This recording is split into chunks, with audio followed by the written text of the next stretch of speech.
जो सारे न्यूट्रिएंट्स होते हैं, है ना, nutrients means carbohydrate, protein, fat, vitamin, minerals, ये सभी, है ना, ये लिविंग ऑर्गेनिज्म की बॉडी को बिल्ड करने में, मतलब उनकी बॉडी को ग्रो करने में, है ना, और जो बॉडी का डैमेज पार्ट होता है उसको रिपेयर करने के लिए, एनर्जी, और एनर्जी जो है वो सारी, मतलब पूरी बॉडी में जो प्रोसेस होती है उनको एनर्जी देते हैं। तो ये सारा काम न्यूट्रिएंट्स का होता है। अब न्यूट्रिशन हम पढ़ते हैं, यहाँ ध्यान से आप सुनिएगा।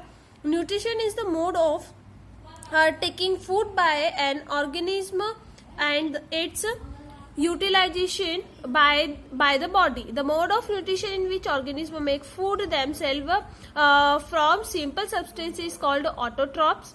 Auto means self and trophs matlab nourishment, nutrition. Therefore plant are called autotrophs. Animal and most other organisms take in food prepared by plant, they are called heterotrophs. hetero means other, ठीक है। तो nutrition क्या होता है? Nutrition एक ऐसी process होती है जिसमें जो ऑर्गेनिज्म होते हैं वो फूड को ग्रहण करते हैं, मतलब फूड को खाते हैं, टेकिंग फूड, और उस फूड को यूटिलाइज करते हैं अपनी बॉडी के लिए, है ना। मतलब यूटिलाइज करना मतलब उस फूड का उपयोग करना, यूटिलाइज करना मतलब उपयोग करना। तो मतलब जो फूड ऑर्गेनिज्म खाता है, लेता है, उस फूड का वो उपयोग करता है उसकी बॉडी के लिए, है ना, बॉडी को एनर्जी देने के लिए। और जो मोड ऑफ न्यूट्रिशन होते हैं वो अलग अलग होते हैं। मोड ऑफ न्यूट्रिशन मतलब न्यूट्रिशन के भी टाइप दे रहे हैं हमें यहाँ पे। तो दो टाइप की न्यूट्रिशन होते हैं, एक होता है ऑटोट्रॉप्स और एक होता है हेटरोट्रॉप्स, है ना। तो अगर आपसे क्वेश्चन होता है how many types of nutrition, so there are two type of nutrition, autotrophs and heterotrophs. Autotrophs का मतलब होता है ऐसे ऑर्गेनिज्म जो अपना जो फूड है वो खुद, तो ऑटोट्रॉप्स ऐसे ऑर्गेनिज्म होते हैं जो अपना भोजन खुद बना लेते हैं, वो किसी दूसरे पर डिपेंड नहीं होते, है ना। उन्हें ऑटोट्रॉपिक भी बोलते हैं। ऑटो का मतलब होता है सेल्फ और ट्रॉप्स का मतलब होता है नरिशमेंट, मतलब वो अपना नरिशमेंट खुद कर लेते हैं। और उसी तरह से जो हेटरोट्रॉप्स होते हैं वो एनिमल्स होते हैं और ऐसे ऑर्गेनिज्म होते हैं जो अपने फूड के लिए प्लांट पर डिपेंड होते हैं, उन्हें बोलते हैं हेटरोट्रॉप्स, ठीक है। फिर आगे हमें बता रहे हैं now we may say ask where the food factories of plant are located, whether food is made in all part of a plant or only in certain part. How do plant obtain the raw material from the surrounding? How do they transport them to food factory to plant food factories of plant? तो हमें ये कुछ चीज जानना है कि जो plant की फूड फैक्ट्री होती है वो कहाँ होती है, जिसे जो वो फूड बना लेते हैं वो उन्हें स्टोर कहाँ करते हैं, उसे बोलेंगे फूड फैक्ट्री, है ना। और जो फूड है वो कौन से पार्ट में बनता है प्लांट के, है ना। और जो प्लांट है वो रॉ मटेरियल जैसे वाटर, कार्बोहाइड्रेट, मिनरल्स, ये सारे रॉ मटेरियल अराउंड से वो कैसे लेते हैं और वो फूड को किस तरह से ट्रांसपोर्ट करते हैं उनकी फैक्ट्रीज तक। तो आइए इस क्वेश्चन का आंसर हम जानते हैं आगे। फोटोसिंथेसिस, अब जो है फोटोसिंथेसिस आता है, ध्यान से समझेंगे, है ना। Food making process in plant. Photosynthesis वो प्रोसेस होती है जिसमें प्लांट अपने लिए फूड बनाता है। ये आप पहले क्लासेस में भी पढ़ चुके हैं, है ना। मतलब प्लांट का खुद के लिए फूड बनाने की जो प्रोसेस है वो क्या होती है, फोटोसिंथेसिस होती है। Leaves are the food factory of plant. अब आपको आंसर मिल गया कि प्लांट की फूड फैक्ट्रीज क्या होती है, कहाँ लोकेटेड होती है। तो जो लीव्स होती हैं वो फूड फैक्ट्री होती है प्लांट की। Therefore all the raw material must reach the leaves। तो इसका मतलब जितने भी रॉ मटेरियल्स होते हैं वो कहाँ जाते हैं, लीव्स में जाते हैं। Water and minerals present in the soil are observe by the root of the and transported to the leaves. और जो वाटर और मिनरल्स होते हैं वो सॉइल में प्रेजेंट होते हैं, जो कि रूट के थ्रू उन्हें ऑब्जर्व किया जाता है और लीव तक उन्हें ट्रांसपोर्ट किया जाता है, ठीक है। Carbon dioxide from air is taking in, और जो कार्बन डाइऑक्साइड होती है वो एटमॉस्फेयर में होती है प्रेजेंट, और तो उसे एटमॉस्फेयर से उसे एब्जॉर्ब किया जाता है और taking in through the tiny pores present on the surface of leaf, और लीफ में टिनी पोर्स प्रेजेंट होते हैं। उन पोर्स के थ्रू जो कार्बन डाइऑक्साइड होती है उसे एब्जॉर्ब किया जाता है, और उन पोर्स को जो है वो बोला जाता है स्टोमेटा। क्या बोलते हैं उन पोर्स को? स्टोमेटा। अब भुजू जो है वो थोड़ा और कंफ्यूज हो रहा है। भुजू want to know how water and minerals absorb by the root reach the leaves, है ना। तो भुजू जानना चाहता है कि मिनरल्स, वाटर, ये सारी चीजें रूट के थ्रू किस तरह से ऑब्जर्व की जाती हैं और उन्हें लीफ तक पहुंचाया जाता है।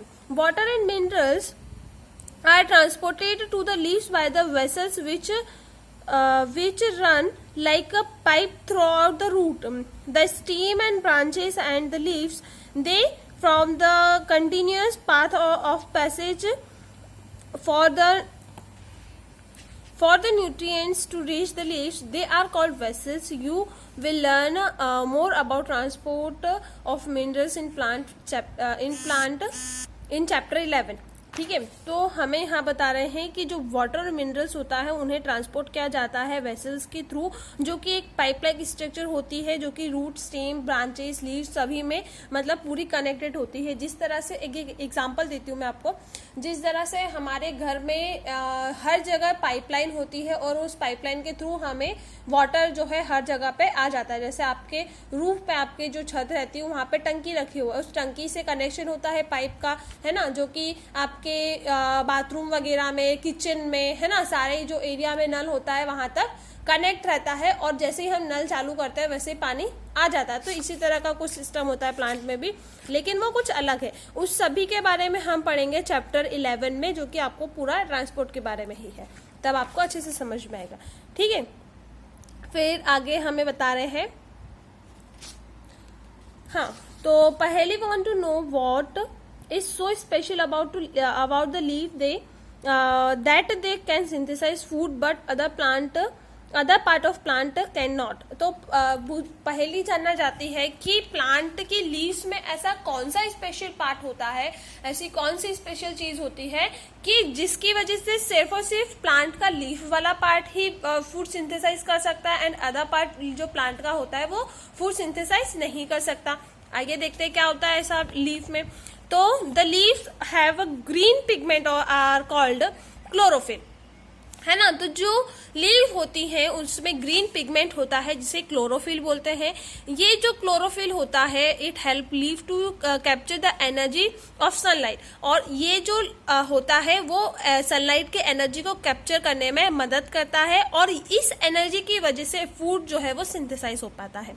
Prepare for using carbon dioxide and water, है ना, वाटर एंड कार्बन डाइऑक्साइड का यूज करके फिर हम फूड, जो प्लांट होता है वो फूड बना लेते हैं।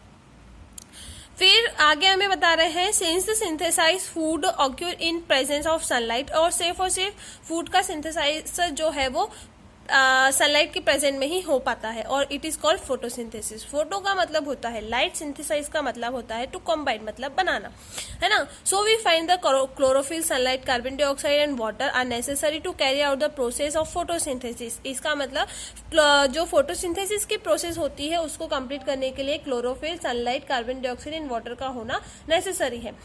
It is unique process on the earth, ये एक यूनिक प्रोसेस है अर्थ में। The solar energy is captured by the leaves and store in the plant in the form of food. और जो सोलर एनर्जी होती है, सोलर एनर्जी मतलब जो सन की एनर्जी होती है उसको बोलते हैं सोलर एनर्जी।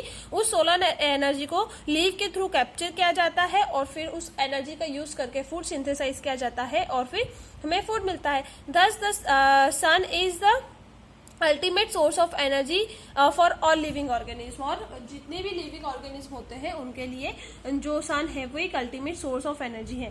ठीक है, अब इसके आगे का जो कंटिन्यू है हम नेक्स्ट वीडियो में करेंगे। यहाँ तक भी आपको रीडिंग करके रखना है पूरा, और उसके बाद आप उसके आगे का जो पार्ट है वो भी रीडिंग करके रखेंगे, page number 3 and page number 4 आप पूरा रीड करके रखेंगे पहले से, ताकि आपको अच्छे से और समझ में आए। Okay, thank you.